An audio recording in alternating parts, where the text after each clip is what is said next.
जो जिस फ्रंट को लेकर के विपक्ष लगातार हमलावर था जैस्मिन, उस फ्रंट पर उमर अब्दुल्ला ने ध्यान दिया। जैसा उन्होंने पहले बताया था कि जो जितने भी हमारे नाक़िदीन हैं, यानी जो हमारे क्रिटिक्स हैं, उनको हम अपनी बजट से ही एक बेहतर जवाब दे पाएंगे। बिल्कुल, आपने महिलाओं और युवाओं का जिक्र किया तो उसमें मैं बता दूं कि बजट 2026-27 के लिए मिशन युवा, जो एक महत्वाकांक्षी योजना है, उसके मिशन युवा के बजट को भी बढ़ाया गया है। हालांकि अभी जो आंकड़े हैं, जो नंबर्स हैं, वो पूरी तरह से सामने आने बाकी हैं, लेकिन बजट की 10 बड़ी बातें यहां पर क्या रही वो हम दर्शकों को बता रहे हैं। पर्यटन स्थलों को वर्ल्ड क्लास बनाएंगे, और क्योंकि यूनियन बजट में भी इस बात का जिक्र किया गया है कि जम्मू कश्मीर और हिमाचल में जो हिमालयन ट्रेल्स है उस पर पैसा खर्चा जाएगा, 10,000 गाइड्स को ट्रेन किया जाएगा, तो उसी से कहीं जोड़कर इसे देखा जाए तो कहीं ना कहीं ये तालमेल खाता है और यहां से बूस्ट मिलेगा टूरिज्म को।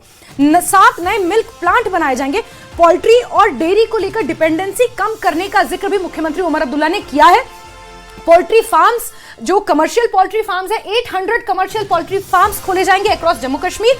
5000 बैकयार्ड पोल्ट्री फार्म्स खोले जाएंगे अक्रॉस जम्मू कश्मीर, जो बैकयार्ड होंगे, यानी कि जो पोल्ट्री से जुड़े हुए लोग हैं उनके लिए कहीं ना कहीं अच्छी खबर है। कृषि क्षेत्र के लिए 1800 करोड़ का बजट है।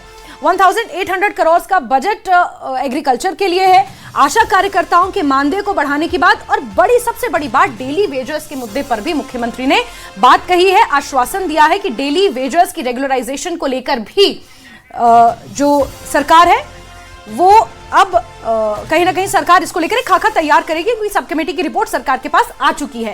राजन हमारे साथ जुड़ चुके हैं। राजन, अगर आप सुन पा रहे हैं मुझे तो बताइए जरा, किस तरह से इस बजट को डिकोड किया जा रहा है, रिएक्शन किस तरह से अब आ रहे हैं सामने?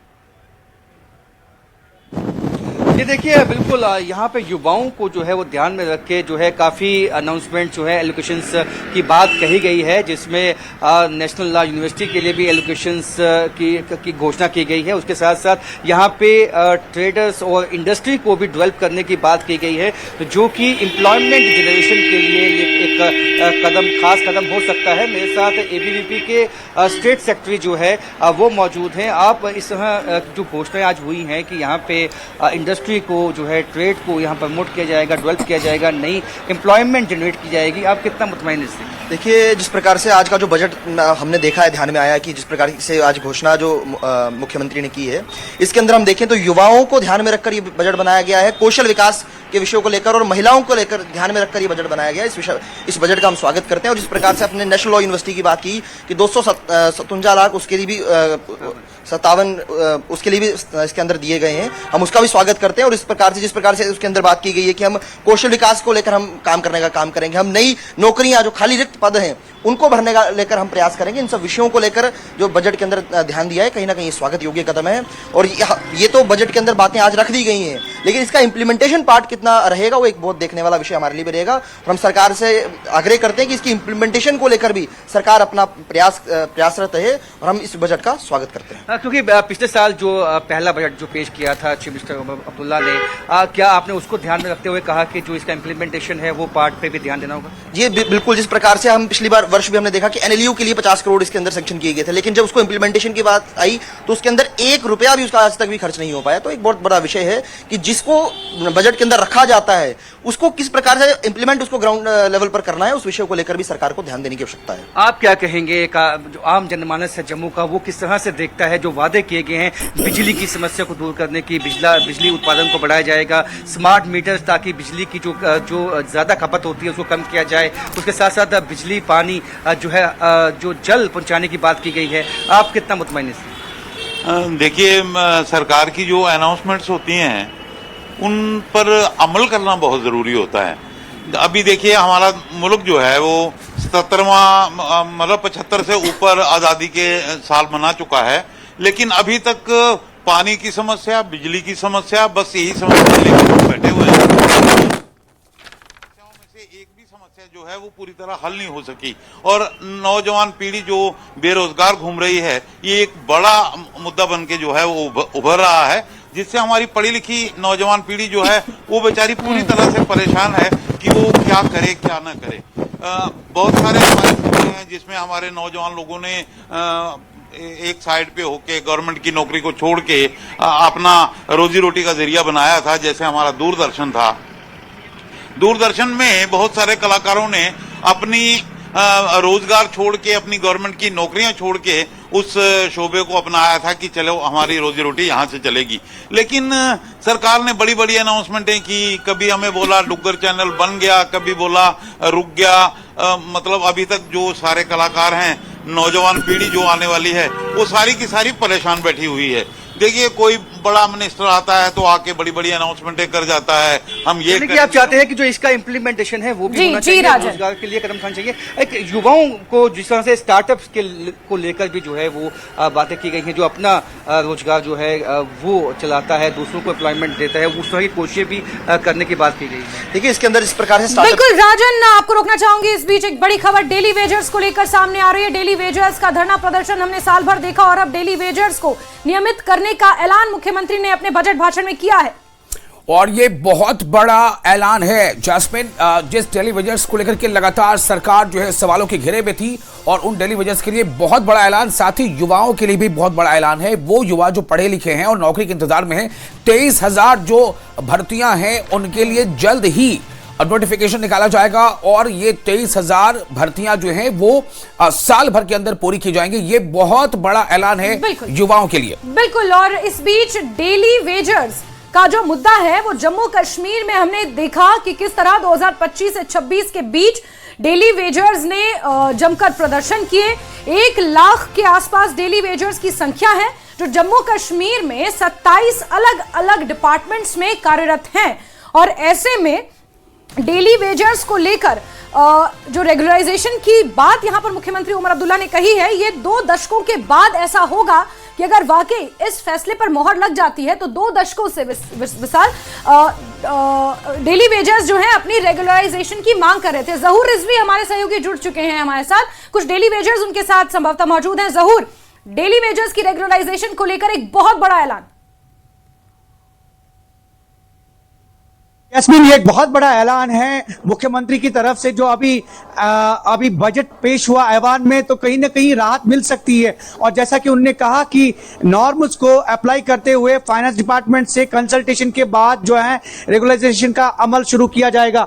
हमारे साथ चूंकि बात करने के लिए मौजूद हैं जो फहमीदा अख्तर हैं, और एक एक्टिविस्ट रही है पहले से ही, और इन्हें बड़ी मेहनत की है पहले से ही कि किस तरह से जो आंगनबाड़ी है, हेल्पर्स, और इनने हमेशा से बात की है। फहमीदा जी, ये बताइए कि जो मुख्यमंत्री ने अभी बजट ऐवान में पेश किया, डेली वेजर्स को परमानेंट करने की बात कही, क्या कहना चाहेंगे? या आशा वर्कर्स के ऑनरेरियम में इजाफा, क्या कहना चाहेंगे आप?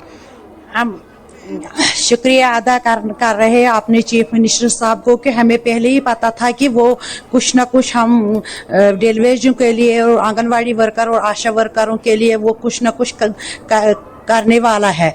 इसलिए हमने जो श्रीनगर में हमने जो उसको जो रोज दिखाया है कि हम 30 साल 40 साल से सड़कों पे रातें गुजारते हैं, दिन गुजारते हैं, क्योंकि हम गरीब तबके से हम आंगनवाड़ी वर्कर्स, हेल्पर्स। इसलिए हमें भरोसा है अपनी हुकूमत पे, अपने चीफ मिनिस्टर साहब पे, और जो हमारी कंसर्न मिनिस्टर मैडम है, तो हमें विश्वास था कि इस बजट में कुछ न कुछ हमारे लिए आएगा।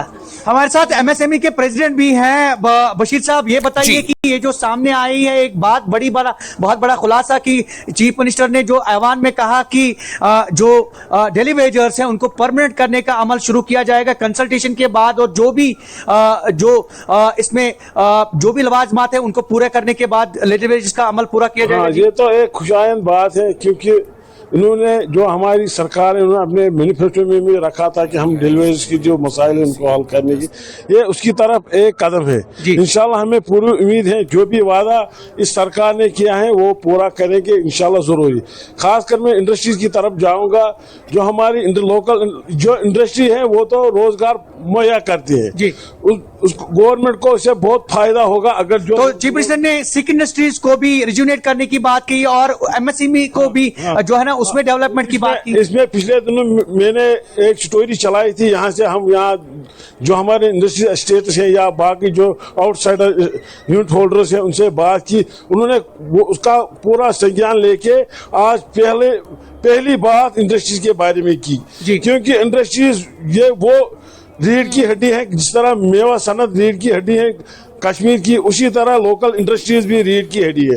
क्योंकि हमारा जो यहाँ जम्मू कश्मीर का इंफ्रास्ट्रक्चर है, मौसम से मुतल्लिक या बाकी जो मामलात हैं, यहाँ पर इंडस्ट्री को ग्रोथ करने की बहुत जरूरत है, जिससे वेदर बेस्ड इंश्योरेंस सिस्टम का भी जिक्र किया है, जो ये भाई साहब बात कह रहे हैं। यहाँ मार्केट जो चीफ मिनिस्टर ने अभी वेदर बेस्ड इंफ्रास्ट्रक्चर को डेवलप करने की बात कही है, जिससे हमारे जो एग्रीकल्चर एक्टिविटीज है, हॉर्टिकल्चर एक्टिविटीज है, उसमें काफी एक जो है लाभ हो सकता है। उसमें क्या कहना चाहेंगे? मैं यही कहना चाहता हूं, जिस तरह सजा साहब ने अभी कहा, हमें यहाँ जो स्टोरेज है यहाँ उनकी बहुत जरूरत है।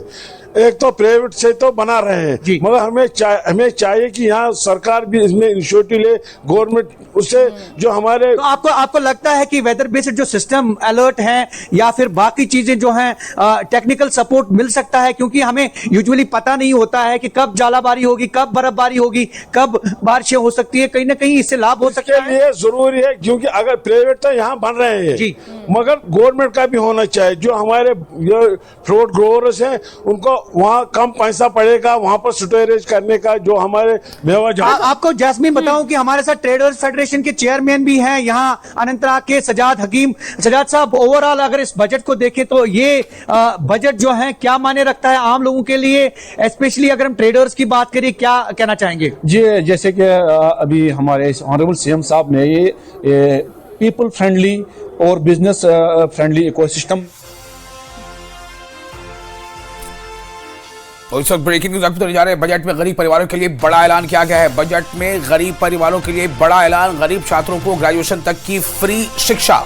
बिल्कुल, और एएवाई परिवार के छात्रों को मुफ्त शिक्षा का ऐलान किया है, यानी कि जो बहुत गरीब तबके के लोग हैं उनके बच्चों के लिए मुफ्त शिक्षा का